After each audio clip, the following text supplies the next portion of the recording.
எல்லாருக்கும் வணக்கம்.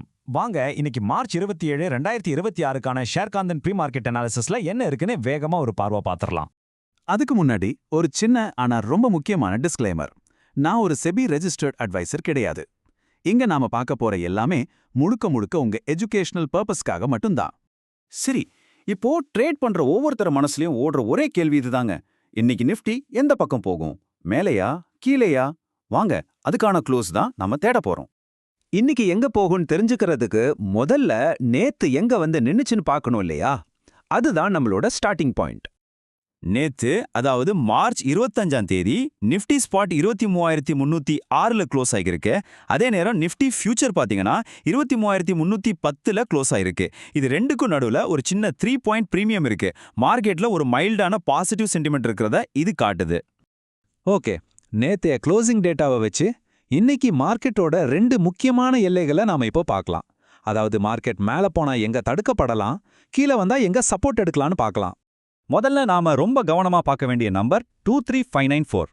இதுதான் இன்னைக்கான ஒரு முக்கியமான ரெசிஸ்டன்ஸ் லெவல், அதாவது ஒரு தடை. மார்க்கெட் மேலே ஏறிக்கிட்டே போனா இந்த இடத்துல ஒரு வேக தடை வரத்துக்கு நிறைய வாய்ப்பு இருக்கு. இந்த நம்பரை நோட் பண்ணிக்கோங்க. அடுத்து, ஒருவேளை மார்க்கெட் கீழே இறங்க ஆரம்பிச்சா அதுக்கு ஒரு பாதுகாப்பு அரண் மாதிரி செயல்பட ஒரு லெவல் வேணும் இல்லையா? அதுதான் 23,018. இந்த லெவல் ஒரு நல்ல சப்போர்ட்டா இருந்து மார்க்கெட் இன்னும் அதிகமா சரியாம தடுக்க வாய்ப்பு இருக்கு. சரி, இப்போ நம்ம கிட்ட ரெண்டு நம்பர்ஸ் இருக்கு. ஒன்னு தடையா இருக்கு, இன்னொன்னு ஆதரவா இருக்கு. ஆனா இந்த நம்பர்ஸை மட்டும் வச்சுக்கிட்டு நாம என்ன பண்றது? வாங்க, அடுத்ததா இதை எப்படி பயன்படுத்தலாம்னு ஒரு ஐடியா பார்க்கலாம். இந்த சப்போர்ட் அண்ட் ரெசிஸ்டன்ஸ் லெவல்ஸை அடிப்படையா வச்சு ஒரு சிம்பிளான ட்ரேடிங் ஸ்ட்ராட்டஜி எப்படி இருக்கலாம்னு இந்த அனாலிசிஸ் சொல்லுது.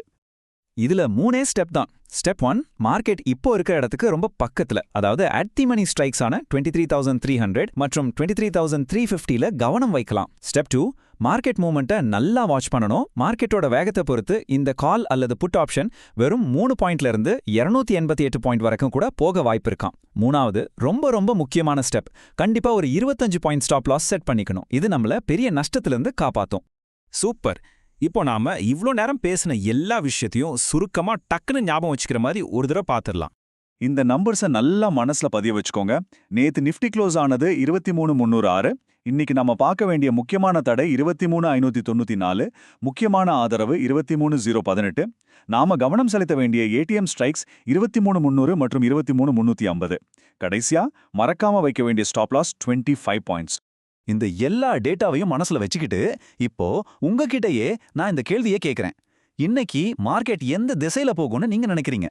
புல்ஸ் கண்ட்ரோல் எடுப்பாங்களா இல்ல பியர்ஸ் கை ஓங்குமா? யோசிச்சு ரொம்ப கவனமா ட்ரேட் பண்ணுங்க. All the best.